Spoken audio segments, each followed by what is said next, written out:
तो फ्रेंड्स, आज मैं जो हमारी किचन में चाय वाली चलनियाँ होती हैं उन्हें क्लीन करने का बहुत अच्छा तरीका बताती हूँ। आप इसे पूरा देखिएगा। मैंने एक फ्राई पैन में गर्म पानी किया है और उसमें नींबू डाला है और इसमें मैंने नमक ऐड किया है और खाने वाला सोडा ऐड किया है।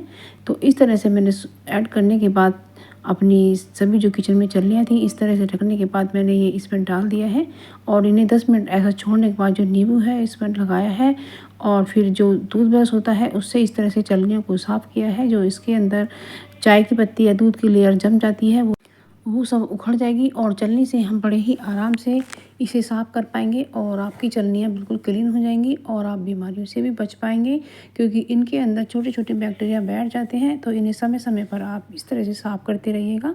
हफ्ते भर में एक बार ज़रूर से ऐसा कीजिएगा कि नींबू और सोडा नमक से ही आपकी चलनी बिल्कुल क्लीन हो जाएंगी। आप चैनल पर नए हैं तो मेरे चैनल को सब्सक्राइब कीजिएगा और वीडियो को लाइक शेयर कमेंट कीजिएगा। और मेरी वीडियो आप किस कोने से देख रहे हैं। फ्रेंड्स, अब तीसरी ट्रिक आती है। तो ये धागे को लेकर इसमें क्या होता है फ्रेंड, जब इसमें छोर इस तरह की काली रील होती है या कोई भी, तो इसमें छोर ढूंढना में मुश्किल हो जाता है और हमें इस तरीके से काफ़ी समय बर्बाद हो जाता है हमारा। तो इस तरीके से हमें यहाँ पर एक कट लगा लेना है। फ्रेंड्स, ये चाकू नहीं कर पा रहा है तो इसके लिए हमें लेना है जिगजैग वाला चाकू। तो जिगजैग वाला चाकू लेकर के उससे काटेगा, इससे बहुत अच्छा कटेगा। और इस तरह से काटने के बाद इसमें यहाँ पर हमें धागे को अटका देना है, जो इसका छोर है उसे हमें अटका देना है। तो इस तरीके से हमें छोर ढूंढने में जो समय बर्बाद होता है वो नहीं होगा और हमें बड़ी सावधानी से रील का धागा हमें मिल जाएगा। तो इस तरीके से आप ज़रूर से कर सकते हैं। ये बहुत ही अच्छी ट्रिक है तो छोटी सी, तो ये आपको ज़रूर पसंद आएगी। आप दूसरी ट्रिक आती है हमारी, जब हम दूध की थैली बाज़ार से लेकर आते हैं तो फ्रेंड्स वो कितने ही हाथों से गुजरती है और उस पर जम्स लग जाते हैं और हम दूध निकालते हैं तो उसमें जम्स जा सकते हैं, इसलिए आप इसे पहले धोइएगा। तो अब तीसरी ट्रिक आती है हमारी धनिया को लेकर। तो फ्रेंड्स, क्या होता है, जब हमें बहुत जल्दी हो रही होती है काम के लिए और हमें धनिया साफ़ करना होता है तो उसके लिए हमें समय नहीं होता है और उसे साफ़ करने में 10-15 मिनट का समय तो लग ही जाता है। तो हमें इस तरह से ऊपर से धनिया को कट कर लेना है और ये धनिया साफ़ ही होता है।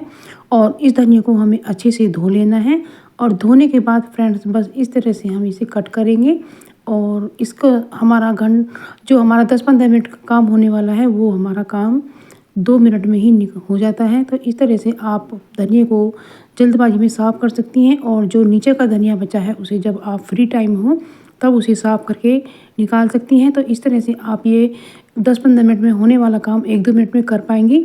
तो ये बहुत ही यूज़फुल सी ट्रिक है और आपको बहुत पसंद आएगी। तो बस इस तरह से हमने अपने धनिया को जल्दी से साफ़ कर लिया है और जल्दी से हमने इसे कट कर लिया है। तो जब आपको समय की बचत होगी तो आपको ये ट्रिक बहुत पसंद आएगी और ये बहुत ही अच्छी ट्रिक है, आप ज़रूर से फॉलो करिएगा। तो फ्रेंड्स, ये ट्रिक है तो छोटी सी लेकिन है बहुत काम की। अब ये नेक्स्ट टिप है, इसे भी देख लेते हैं। तो मैंने ली है एक मटर की फली और उसके दानों को मैंने निकाला है और इन दानों को मैं इसमें यानी कि सेफ्टी पिन में डाल रही हूँ। तो एक एक करके हमें इसमें 4 दाने डाल लेने हैं और ये सेफ्टी पिन जो पिन है वो बड़ा वाला पिन है। तो इस तरह से हमें ये बना लेना है और ये सबसे बढ़िया और यूनिक चीज़ बन जाती है। तो फ्रेंड्स, क्या होता है कि जब हम जल्दी जल्दी में ब्रोच ढूंढ रहे होते हैं तो ब्रोच हमें नहीं मिलता है, लेकिन हमें पिन ज़रूर मिल जाता है। तो आप इस तरह से मटर के दाने डाल करके आप अपना ब्रोच बना सकती हैं। ये बहुत ही अच्छा लगता है और बहुत यूनिक सा लगता है। आप देखेंगे कितना सुंदर लग रहा है और इस तरह से आप इसे साड़ी में पिनअप कर सकती हैं। ये बहुत ही अच्छी चीज़ है। तो इस तरीके से आप अपने पिन में लगा सकती हैं या फिर आप जब साड़ी पहनती हैं तो जब ऊपर के पल्ले में हम पिन लगाते हैं तो वो पिन साड़ी के अंदर ही घुस जाता है और कपड़े को फाड़ने लगता है। तो उस समय भी आप एक मटर का दाना उसमें लगा सकती हैं। तो इससे आपका जो साड़ी है वो बिल्कुल भी नहीं फटेगी और आप बड़े अच्छे तरीके से इसे लगा पाएंगी। तो आप देख सकती हैं कि ये पिन में हमने जो मटर के दाने डाले हैं तो ये ब्रोच का काम कर रहे हैं। तो इस तरीके से आप ब्रोच बना सकती हैं और आप अपनी साड़ी को फटने से बचा सकती हैं। अब ये अगली ट्रिक आती है साड़ी और पिन को लेकर। क्या होता है कि फ्रेंड, जब हम पिन लगाते हैं तो उनका जो आगे का हिस्सा होता है वो कभी कभी साड़ी फाड़ने लगता है और साड़ी के अंदर भी सही से नहीं जाता है।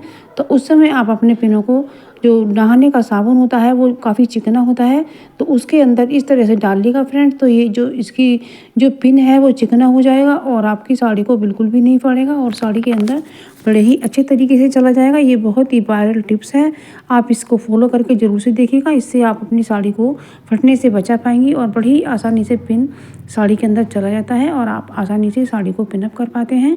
तो इस तरीके से आप अपने पिनों की जो नोक होती है उसे नहाने के साबुन में डाल करके उसे चिकना बनाया जा सकता है और इस तरह से आप अपने साड़ी के बचत कर पाएंगे, वो फटेगी बिल्कुल भी नहीं। अब अगली ट्रिक मोबाइल को लेकर क्या होता है फ्रेंड्स, जब हम रसोई में होते हैं, हम कोई रेसिपी देखते हैं या फिर हमें कोई ज़रूरी चीज़ देखनी होती है, तो जब हम मोबाइल को खड़ा करते हैं तो वो गिर जाता है, वो खड़ा नहीं होता है।